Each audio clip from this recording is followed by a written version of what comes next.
Okay, so it is really part of Yes Institute that we want everyone to feel very included and welcome in every single conversation we have. And I say conversation because all of our presentations are more of a conversation than a training. They're a dialogue. We want to hear from you. We want to learn from each other. So, like Jennifer said earlier, we encourage you to use the chat today to share, to ask questions, to engage. I'm really looking forward to hearing from you throughout this conversation. And we invite all viewpoints, all values, all personal beliefs into the conversation today.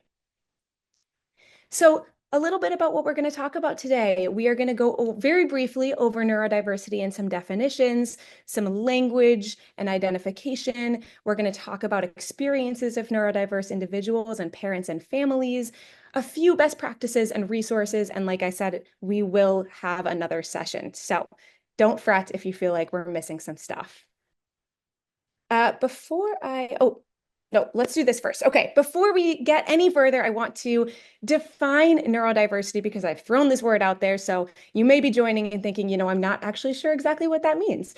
So neurodiversity is the range in differences in individual brain function and behavioral traits. The whole range of ways in which our brain can work is neurodiversity. And if someone is neurodivergent, that refers to someone whose brain maybe works differently than what we think of as typical or normal, which again is a word I try to avoid. But what society generally thinks of as typical, someone whose brain works maybe a little bit differently than that, we would call neurodivergent. So I would love to hear from you in the chat if you could share some reasons that you were interested in this conversation today, personal or professional experiences with individuals who are neurodivergent. Just a couple sentences about what brought you here today. Go ahead and share in the chat. Okay, so it sounds like we've got a lot of people here today who are really personally touched by this topic and have a lot of stake in this conversation. So we welcome you. We're so excited that you're here. We hope that we can support you in what you're going through, make you feel confident in navigating these situations. And again, we want to hear from you. We all have different experiences that can be valuable to other people in this space today. So thank you all for being here and for sharing. All right, a little bit more about Yes Institute. So our mission is to prevent youth suicide and ensure the healthy development of all young people. And we primarily focus on gender and orientation, as this tends to be a reason why a lot of times people will consider suicide at a higher rate.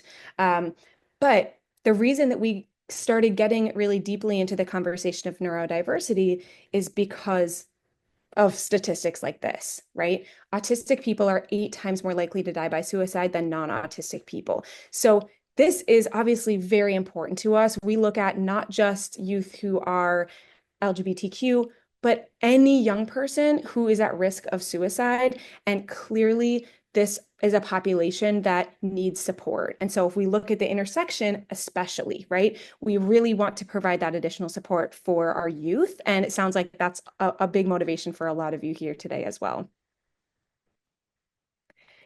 So we like to look at worldviews a lot at Yes Institute. And if we're looking at the past prevalent worldview of neurodiversity, if we're looking through our history, we think of a lot of these words. There was a lot of fear, intolerance, prejudice, and a lot of ignorance, a lot of unknowns that led to intolerance and prejudice and stigma. Words like crazy, insane, lunatic. And this picture actually that you're seeing on the slide was not taken that long ago. I think it was in the 80s, early 80s, I think, in Spain, I believe, where these neurodivergent youth were in straitjackets tied to radiators. So this worldview, we haven't fully moved away from it in all senses, and you still hear this language coming up. And we could have a whole conversation about language and how powerful it is, and how even just using the word crazy it's become so normal and can have an impact. Um, so I wanted to just start with this and then think about where we're moving. And I feel that this is the emerging worldview, and this is becoming more prevalent, which is that we see people who have human dignity, value, and worth in our society, that they have strengths and gifts. And again, that we understand the impact of our language. So we are starting to see how throwing around these words, normalizing these stigmatizing words, can further stigmatize this community. And then we're also seeing an acknowledgement of a spectrum of experience instead of an us versus them mindset. So I am so glad that we can highlight this. I think that there's still work to be done. And I think that that's a lot of why we're here and having this conversation. We're all doing this work to move toward this worldview. And you'll notice today in our conversation, I do focus a lot on strengths. So here are some common developmental disability diagnoses. We're just going to be focusing on a couple today. We've got a short period of time, but we can go into some others more in session two. But these are all developmental disabilities that are more common, some of the most common ones. I'm seeing maybe an issue with not seeing slides, making sure that most people are still seeing the slides. We're okay. Yeah, if you have two tabs on top, make sure you're clicking the one that says my screen. Thanks, John, for the help. All right. So 6.5 million individuals in the United States have an intellectual disability. That is 1 to 3% of and 1.1 to 3% of the global population. That is a big percent of the population. So if we are thinking about that emerging worldview, we're so glad that that's starting to happen, considering how many people are experiencing something like this and maybe are starting to acknowledge it more in themselves, learn more about themselves and who they are in that identity, because they're able to be more open and they have people in their lives that are accepting of that. So let's talk about ADHD, or attention deficit hyperactivity disorder. Typically, we are thinking about hyperactivity, inattention, and impulsivity in individuals that have ADHD. Now, what I really like is if we look at this list of strengths for ADHD, we see some of those same words come up. Words like impulsivity, hyper focus, higher levels of energy. But the reframe is those are strengths. And in what ways can we capitalize on those strengths, right? So in a professional setting, for example, okay, someone who has some impulsivity, what are some ways we can make that work really well for our team, come up with new creative ideas, or get really focused on a project and create something wonderful there. So I like the idea of starting to explore ways that people with different neurodiversities can bring new ideas and new perspectives to a team and outside of teams, right? Outside of workplaces.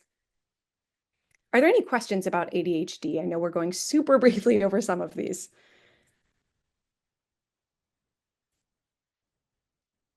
So far, not seeing any come up. Let's keep going. So if we're looking at autism spectrum disorder, and again, that word spectrum in there. So this is a very large spectrum, and we'll talk about that in just a moment. It often emerges and is diagnosed during childhood. It impacts social skills, communication, and behavior across a lifetime, and again, a spectrum. So let's look at some of the strengths. There are some amazing strengths of individuals with autism spectrum disorder. Honesty, loyalty, creative thinking, rule-oriented, visual processors, excellent long-term memory, attention to detail. These are some really powerful strengths I see in the chat. I tell kids some of their ADHD symptoms are their ADHD superpower. I love that. That is amazing. And I think that we could probably say the same about ASD, right? That some of these things are really superpowers for people. I would love to hear some examples in the chat of people seeing some of these strengths come up in individuals that they know with ASD. I've heard from other people some beautiful examples, and we might hear some from Michelle today as well. But I know that in my life, I've met some people with autism who are so smart, know have an amazing memory about a certain topic. That's really amazing to hear and to learn about. Oh, a musical prodigy. That's awesome. I love that. So here are some common experiences of individuals with autism. Um, they may experience sensory overload. Stimming. Has anyone heard of stimming? Oh, I'm seeing some other awesome things in the chat. Driven to social justice, advanced vocabulary. My best friend has been able to help so many kids and families with her amazing knowledge of neurodiversity and autism specifically. Oh, that's awesome. I love to hear that. Awesome. So stimming is a way in which autistic people are able to release energy or anxiety through movement. So it might be a shake of a hand or, massaging fingers or, playing with a fidget of some kind, right? A way to release energy. And the way I think about stimming is I actually do it a lot too. I think a lot of us do it where we kind of don't even realize that we're maybe fidgeting with a pen, clicking the button on it, or something small like that that can help us to focus. So, sorry, my cat's getting in the way. Um, so it's a great way for a lot of people, I think, to release energy. And we'll talk a little bit in best practices about some ways that we can encourage, um, help people, support people who might need to release energy in that way. I see some other good things in the chat. Cat, go away. Strength. A top video gamer influencer hires dyslexic college students to analyze competitive esports matches because they see the game field differently and Earth influencer tricks in their e-game online matches. That is awesome. I think I've heard of that before. That's super cool. PhD in applied mathematics. Oh, these are some great examples. Michelle, twirling your hair, bouncing your leg, tapping your foot. Yep. My daughter shakes her hand when feeling overwhelmed. And some love for my cat. Thank you. Yeah, these are all great examples of stims.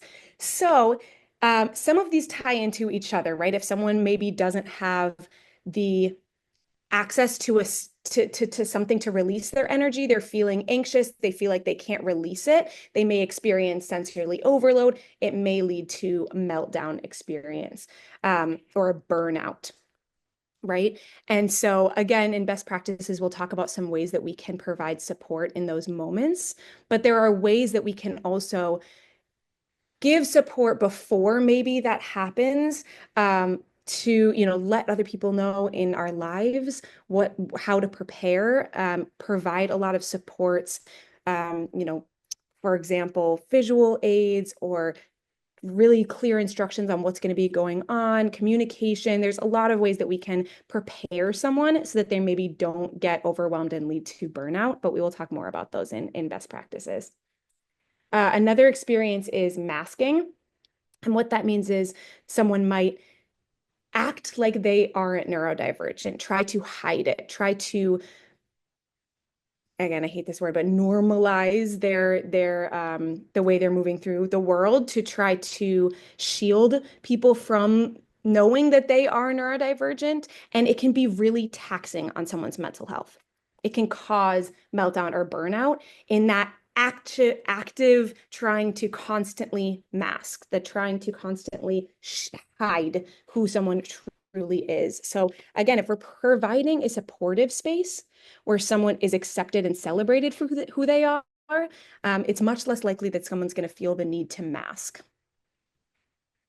And I see in the chat, I've done that all my life. Thank you for sharing that. I'm sorry that you have had to go through that. And camouflage, Michelle, correct me if I'm wrong, but I feel like it's a similar concept. It's kind of just another word for the same idea, just trying to blend in with society's expectations. Is that right? Okay. I see you. I see you nodding. Yes, I see a hand. Go ahead. Yeah, I left a question on the chat, but it scrolled up quickly enough that you might not have seen it. Thank you for But raising that. the question was that you referred to it as autism spectrum disorder. So is everybody on the autism spectrum disordered? Can you be on the autism spectrum and not be disordered? I think that's a great question. And that is going back to the power of our language. Um, I think that what that word does is essentially say people who have been diagnosed, people who went to a specialist who said, oh, you have autism, right? There's a lot of people out in the world who never actually go somewhere and someone tells them you have autism, right? They may realize it later in life. They may feel like knowing that isn't really that important to them. That label doesn't mean much to them. I think the word disorder, like you pointed out, it may be it's maybe stigmatized, and maybe that leads to further stigmatizing these experiences. And maybe that's something that we need to move away from. I think it's just a clinical term for a diagnosis. That's my interpretation. I'm curious to hear what other people think. Does anyone else have thoughts on that? Sure, yeah, I was just typing in the chat that there is a move to shift away from, like we said, like that medical model of seeing autism as a disorder. That's just the name it has in the Right. DSM, but there is a shift that we want to move away from that medical model and look at it more as a neurotype. And they said like a neurodivergence and just kind of just the way that some brains exist in the world. And a lot of times people get a diagnosis, maybe people are used to seeing an autistic person when they're in crisis. And so it looks like something more what they call disordered. But in reality, you can have an autistic adult that is not in crisis, that would not identify as having something that would be considered disordered. Even if you're in crisis, it's not disordered, but that's the way that the language is in the DSM. But yeah, there's a huge shift to kind of move away from that medical model, especially from the autistic adult advocate community. Yeah, thank you. I think that's such a good point. You might be meeting the person when they are in that crisis mode and then have the inclination to use that label. And we'll talk about this in a second, but I find myself still saying, and this is something I need to work on, is saying person with ASD or autism spectrum disorder. And when in fact, what the autistic community appreciates is actually autistic people. And I still find myself I kind of switch between the two, but need to be practicing saying autistic people. And again, that's removing that D from it, that disordered term from it. So that's a shift that maybe will help all of us kind of think of it as less of a disorder and to destigmatize the experience. I see another hand. Yes. Hi, assuming you're calling on me, I'm Krista. I'm a licensed mental health counselor. I'm also self-diagnosed autistic and medically diagnosed ADHD. And I think Michelle said it very well. The autistic adult community prefers autistic and to move away from the term disorder for many reasons, including that none of our brains are broken across all neurodivergent presentations. It's different, not less. And in fact, a lot of the medical model ASD criteria are in fact autistic trauma, how it presents when we are in an environment that is not supportive of us. And an autistic person who is existing in an environment that is supportive is often not visibly autistic to a lot of others, depending on what they experience, what autism is like for them, because it's a spectrum in multiple ways. It's so different from person to person. So one of the things I'm going to share in the chat is one of my favorite collections of information that does a good job of illustrating a lot of this. It's a psychologist in Kentucky, I believe, named Matt Lowry. And he has a neurodiversity meme gallery on his website. And so many of them are really wonderful, including he purposefully took the DSM criteria for ASD and wrote up what would it look like if we made a strengths-based diagnostic criteria. These are differences, not deficits. Similarly, some people are working on a different term for ADHD, and one of the suggestions is VAST, variable attention stimulus trait. So there are a lot of things happening in this world, and I think a foundational piece is different, not less. All these brains are good. All these brains have been here a long time, and it's about environments that support them. That is amazing. I love VAST. That is so cool. Yeah, And it's really that's, cool. yeah. And thank you so much for that. And, I'm like, we're always learning at Yes Institute. We're always learning from people that are in our programs with us. I'm thinking back and I'm like, I'm going to take out the ASD and I'm going to just change it to autistic people because I think that that's, we can, maybe we introduce it as that as this is the medical diagnosis and then we move away from it quickly because I think that's what you shared, Krista, is beautiful um thank you for educating me on that. I'm excited to make those shifts. Absolutely, my pleasure. Thanks. Awesome. I want to make sure I'm seeing things in the chat. Disorder refers to the level dysfunction, just to say there are more steps for them to function in different ways like that. I have had clients who don't want to get evaluated due to stigmas. Yeah, definitely. The reason a large group of autistic adults prefer identity first is because autism is an innate part of their identity and influences how we go through the world. Yes, exactly. And I learned that recently. I had been told for many years that person first. And then I heard from autistic people and they said, no, actually, we want identity first. So that was a really important learning moment for me. Awesome. So how common is autism? It affects 1 in 36 children in the United States. And boys are 4 times more likely than girls to be autistic. However, girls are much more likely to mask. Girls are more likely to not actually present with the things that would maybe get them the diagnosis. So we want to take that statistic maybe with a grain of salt. So I think that's important to understand. And I see, should the language be boys are more likely than girls to have been diagnosed with autism spectrum disorder? I think that's probably right. Yeah, they're more likely to have that diagnosis. Exactly. So let's talk about autism and gender. There is not a lot in the way of studies on this co-occurrence, but there's a few. There's a few that we're going to be talking about today. We do see that there is definitely a co-occurrence between individuals who, autistic people and people who experience gender incongruence or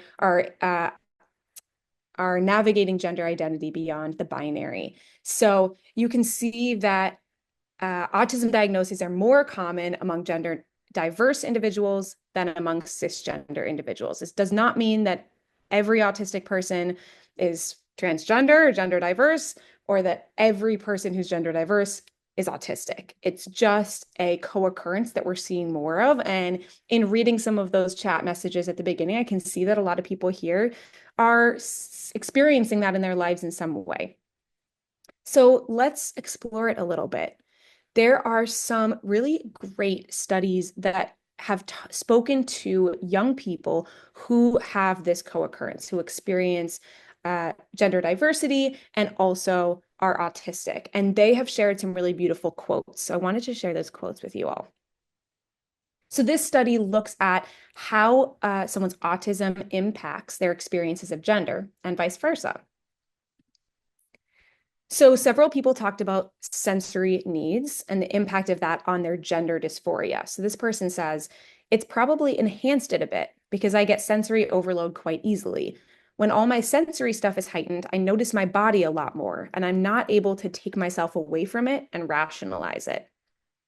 So that inability to step away from yourself in a sense and have a better understanding objectively of what you're experiencing because of the sensory overload, which I think is super interesting. And again, I'm gonna pause throughout the quotes to take a look at what you're all saying in the chat. So feel free to react, to respond. I want to hear what you think. This one is focused on black and white thinking. I always thought it might be the autism affects me in the trans thing, but it's more that the trans thing has affected the autism, if that makes sense. I used to think really black and white. Being trans has kind of made me stop doing that. I've had to move past it. So it's as if being trans has challenged the black and white thinking and forced this person to think, oh, I need to break through this because otherwise I'm not going to be able to understand myself and my own experience of gender. Communication was also something that was impacted. So this person says the main thing that has been the hardest to be autistic and have gender dysphoria is not really being able to express the bad feelings very much. I couldn't understand how to word it properly, if that makes sense. I would definitely be more on the physically emotional side than verbally saying what's wrong. So this to me feels like it can be especially challenging because it may be that this person's in a family where maybe they don't understand what being trans or having gender dysphoria really means. They're maybe having a hard time understanding, and then layer on that that maybe their young person has a hard time communicating in general. And this is something that I think every person who experiences gender dysphoria maybe struggles to communicate about because it's hard to explain this type of feeling. And so to, in addition to that, have trouble communicating in general just would multiply that challenge. I want to pause here because I wonder if anyone has any thoughts on how to navigate this situation. You know, let's say you have a young person in your life who struggles with communication in general, and then they're starting to experience gender dysphoria, or maybe someone here has gone through that with someone. And I would love to hear some examples of ways that you overcame this barrier with that person and were able to have really effective conversations about this. Oh, I see a great one. Using art to help communicate. Amazing. I love that. I love that. What a very hard thing to wrap your head around anyway. Exactly. Yes. To wrap your head around as an individual and then put it into words for another individual in a way that's going to make sense for them, right? Would be hard for any human, regardless of brain function. We talk in the dark since you don't have to be perceived visually. Oh, that's great. I love that. Takes away some of the sensory overload or some just any sensory anything and just allow someone maybe to focus on their feelings, their internal feelings. That's great. Talking on walks, so there's less pressure of direct communication. I've heard that with driving too. If you're sitting in the car facing forward, that's a great place to have conversations. I've actually heard that about like parents having sexual health conversations with their kids too, that's a good spot to do it. While playing a game, read what others have written. Awesome. Being flexible, slowing the conversation down. These are all great. Thank you all so much. Let's look at another one. So this is another study.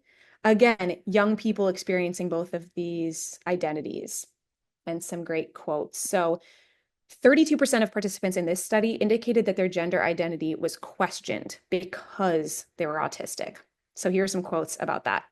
I guess I'm not good at explaining it much to people, and when people ask questions, I'm often overwhelmed by the questions. They viewed it as an obsession, but it's really not the same thing, and I don't know how they thought that.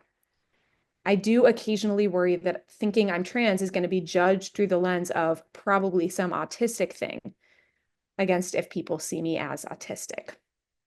So disregarding, thinking it's just because the person's autistic, you know, because of that communication barrier, giving up or just questioning their ability to understand themselves at all, instead of just their ability to communicate about it, right? I see in the chat with my child, it was encouraging her to tell me stories. My child started expressing gender dysphoria as a toddler. I would give her toys and she would tell me stories about her toys as characters. For example, she told me a story about Mickey Mouse wanting to become Minnie Mouse. That is so beautiful. Thank you for giving your kid that opportunity to do that. That sounds like such a great way to open up and then to better understand your kid, right? In a way that really makes sense to them and you. Awesome. I see, can you speak to age? That's a good question. I'm I should have made note of that. My instinct is to, so they say adolescence, and I'm trying to remember if it specified I think it was a pretty large range. Um, oh, I'm gonna have to get back to you on that. Remind me, we'll bring it back up in session 2. So come to session 2, but I'm not positive. My gut is saying because the word adolescence that it's maybe not teenagers, so it's on the younger side of things. But maybe I'm wrong. Okay, I'm seeing roughly 12 to 18. Thank you. So maybe it does go to the teenage range. I'm gonna look into that and I'm gonna get back to you. Okay, here's another quote about the identity being questioned. When I first came out, they said something like, there is a lot of overlap between people who are on the spectrum and people who are transgender. I wondered if they meant, are you sure this isn't just the autism talking? I thought that one was really good because we did start this conversation by saying that there was this co-occurrence. And that co-occurrence can either lead you to understand this community better or it can lead you to make assumptions. And so I wanted to highlight this because this is a moment where we can look at this and say, okay, let's not assume that this is something that is just happening because someone's autistic and it's just part of being autistic, right? These two things can be separated and they can exist in the same person and they can still be separate experiences and identities. And I want to highlight these benefits that several people referenced in this study as well, the benefits of having both of these identities. This person says, it opens your eyes. It is half and half. You get the experience of both worlds and you understand these type of people a lot more. So you get to experience double the experiences, right? You get to connect with double the people, have double the bonds, which I really liked. And then this other person says, being part of a really cool community, being able to have a journey and being able to talk and share that with people. So I really loved that they shared these benefits. And again, like the strength-based conversations that I like to have around neurodiversity, I want to focus on strengths with this co-occurrence as well. So I'm gonna shortly turn it over to our star of the evening, but I want to first ask a couple other people to share how you might be a support to someone who's experiencing both of these identities, who's autistic and also exploring their gender. How might you support? And I know we've gotten a few other shares earlier, but any other ideas on this? Oh, people who feel like being autistic and their gender are intertwined and they choose to use the term autigender. Wow, is that, am I saying that right? Autigender? That is awesome. I've never heard that term before. I'm learning so much. I'm like, why am I here? Other people need to be leading this conversation. That is so cool. Thank you for thank you for sharing that. Autigender. I love that. Any other thoughts on how we can be a support? You can support them by expressing to them that you believe them when they tell you their feelings and experiences. That is huge. That is huge. And I think that's a big takeaway from a lot of these quotes is so many of the people who shared felt disregarded because they were sharing about their autism experiences and then sharing about their gender, and that being autistic had tainted the other share for the people they were sharing to. And so if we can just believe and acknowledge and validate people's experiences, I think that's huge. Taking into account the intersectionality, they don't need to conform to someone else's notion of their gender. That help problem solve ways to express gender in different ways while accounting for sensory needs. Preferring sports bras or binder. Yeah, that's a great example. Being patient, letting them share on their own schedule. Yeah, and I love that we got to learn a bunch of different ways that they can share when they are ready to, or that we can provide them opportunities to share in those varieties of ways. One might be more comfortable than another. Maybe they want to draw it. Maybe they want to go for a walk. Maybe they want to tell a story. Those are all such great ideas. I want to integrate them into future presentations. So I'm excited about everything I'm learning. Benign things like lacy dresses can be itchy. Yeah, that's a great example. Certain clothes you can have sensory responses to, or certain fabrics. So, and that can tie into gender in a lot of ways. Definitely. I'm in the process along with them. That's beautiful. Thank you all so much. So let's talk a little bit about language. And we talked about this earlier, but about 80% of autistic people prefer identity first language. So saying an autistic person versus a person with autism. And again, this is something I'm still practicing. Unlearning. We're always unlearning things that society has taught us. And I had always been taught person first, but I'm so glad that I learned that identity first is what's preferred. And I'm going to keep practicing it because I want, I understand the power of language in affirming or not affirming someone's identity. But if you're confused or you're unsure what someone, because this wasn't 100% of people, right? This was about 80% of people. So if you're not sure, just ask. And this applies to gender as well. When we're having our conversations that are fully about gender and orientation, we often land on this point as well. Just ask someone what they prefer. Ask what someone's pronouns are. If it's a space where you feel comfortable doing so, and if they feel comfortable. A good example is some people identify, they say they have Asperger's. That is a term that people tend to be moving away from. However, there are some people who choose to use that term for themselves. So it's important to just ask and to respect the language that someone prefers. It may be different than what you're used to, but it's all about what feels right for them. What is validated. Awesome. So NSU CARD is the Center for Autism and Related Disabilities at University of Miami. It's an excellent resource, online, in person. They have so many great trainings. They have so many great resources. So highly recommend checking that out, as well as FIU Embrace is a great program to check out as well. As you could see today, I'm continuing my education with this all the time. I encourage you to do the same. And there's some great books and movies and shows that will help you do that are super easily accessible. So I encourage you to keep learning, keep reading, keep talking to people in your life who have these experiences and learn from them.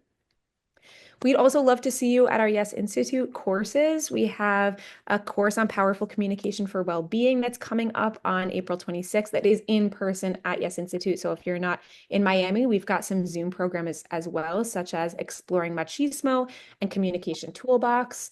Highly recommend. We also have a Youth Empowerment Council. They primarily meet on Zoom. It is anyone ages 13 to 18 years old. So this is a great resource for individuals. They're actually, I think right now, everyone in our Youth Empowerment Council is autistic and experiencing gender diversity, has gender diversity in some way. So this is a great opportunity for young people to engage with others. We want to be a resource for you. Please reach out at info@yesinstitute.org or to me at claire@yesinstitute.org. We want to support you. We want to continue the conversation. And that being said, we have another session May 7th, 6 to 7 p.m. We are excited to see you all there. We're going to dive even deeper because 1 hour is too short. I want to just take a moment and thank everyone for taking an hour out of your time. We know everybody is busy. Many of us are on Zooms all day long. The thought of going on one in the evening is daunting, but I love that you're here, and I hope that you feel the support. I hope you feel that Parenting with Pride is offering you some information and a community. More than anything, we really want you to feel supported. We want you to know you're not alone out there. And so I want to thank Yes Institute. I can't wait for our second one because we have a whole other hour to talk about this. And we have more. Like I said, we're going to have a great parent summit before the school year. And I want to just thank everyone for taking the time. The next one is May 7th, also from 6 to 7. And thank you all for being here. And if you have any questions, any concerns between now and then, please reach out and I will make sure that you have the resources. I can connect you with Claire at Yes Institute. And if there's anything going on with your child, if you're having any situations at schools, if you medical care, anything like that, please reach out. Our job is to find those resources for you, and we want to be there for every family. So thank y'all for coming.